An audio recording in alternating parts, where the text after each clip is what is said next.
System में engine की terminology के बारे में सर आप एक वीडियो बनाते, तो उनके कहने पे हम लोगों ने एक वीडियो बनाया है पावर जनरेशन सिस्टम में इंजन के टर्मिनोलॉजी पर। तो चलिए हम लोग देखते हैं इंजन की टर्मिनोलॉजी और पावर जनरेशन के बारे में डिटेल। चलिए आज हम लोग पावर जनरेशन सिस्टम के बारे में बात करेंगे। पावर जनरेशन सिस्टम है क्या, और पावर जनरेशन सिस्टम में जो इंजन के टर्मिनोलॉजी हैं, जो इंजन के शब्दावली हैं, उनके बारे में आज हम लोग चर्चा करेंगे। तो 4 स्ट्रोक में यूज़ होने वाले इंजन के टर्मिनोलॉजी को देखते हैं हम लोग।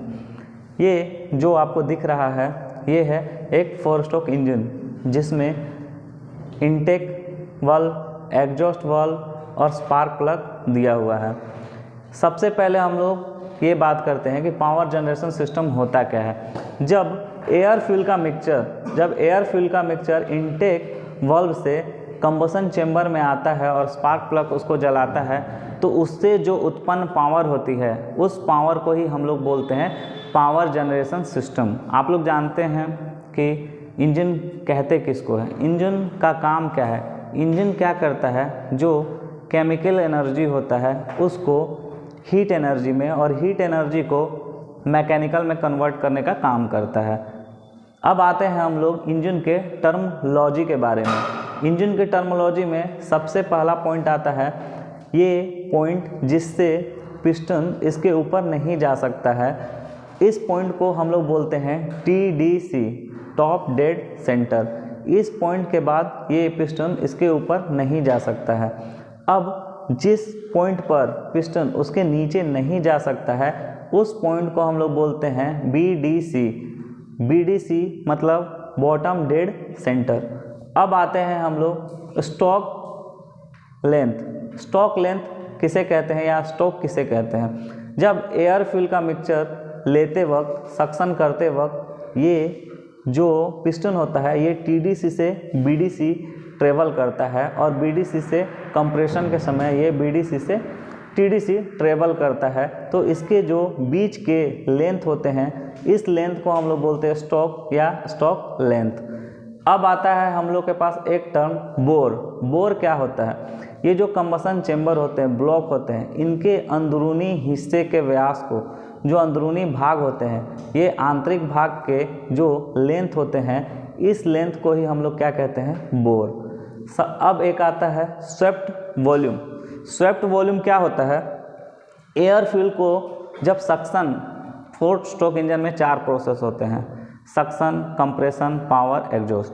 जब सक्शन होता है तो एयर फ्यूल का मिक्सचर जब हम लोग लेते हैं तो पिस्टन TDC से BDC जाता है। इस क्रम में ये जितना एयर फ्यूल का मिक्सचर सक करता है, या इस वॉल्यूम को हम लोग क्या बोलते हैं, स्वेप्ट वॉल्यूम। एक आता है CC का मतलब होता है इंजन की कैपेसिटी। जो इंजन की कैपेसिटी को बताता है उसे हम लोग कहते हैं CC। अब CC का मतलब होता है क्यूबिक सेंटीमीटर। जो स्वेप्ट वॉल्यूम होता है उसको हम लोग CC कह सकते हैं। इस एरिया में जो यहाँ से टॉप डेड सेंटर से बॉटम डेड सेंटर के जो बीच का ये जो वॉल्यूम होता है, इस वॉल्यूम को ही हम लोग CC कहते हैं। फिर एक टर्म आता है क्लियरेंस वॉल्यूम। ये टर्म जहाँ TDC के ऊपर पिस्टन नहीं जा सकता है, ये बचा हुआ ऊपर के भाग को हम लोग बोलते हैं क्लियरेंस वॉल्यूम। अब क्लियरेंस वॉल्यूम के बाद एक टर्म एक और आता है कंप्रेशन रेशियो। कंप्रेशन रेशियो क्या होता है, वो जो टोटल वॉल्यूम है, ये जो टोटल वॉल्यूम है, यहाँ क्लियरेंस वॉल्यूम, स्वेप्ट वॉल्यूम, जो दोनों को जोड़ने के बाद जो टोटल वॉल्यूम है उसको क्लियरेंस वॉल्यूम से हम लोग भाग दे देते हैं या डिवाइड कर देते हैं, तो हमें कंप्रेशन रेशियो मिलता है। अब ये टर्म के बाद मुझे 3-4 टर्म और आते हैं, टॉर्क, IHP, RPM, BHP। तो IHP जो होता है, जब एयर फ्यूल का मिक्सचर इंजन के अंदर जाता है तो इसके द्वारा जो उत्पन्न पावर होता है उस पावर को इंडिकेटेड पावर या IHP बोलते हैं। अब आता है एक टर्म BHP।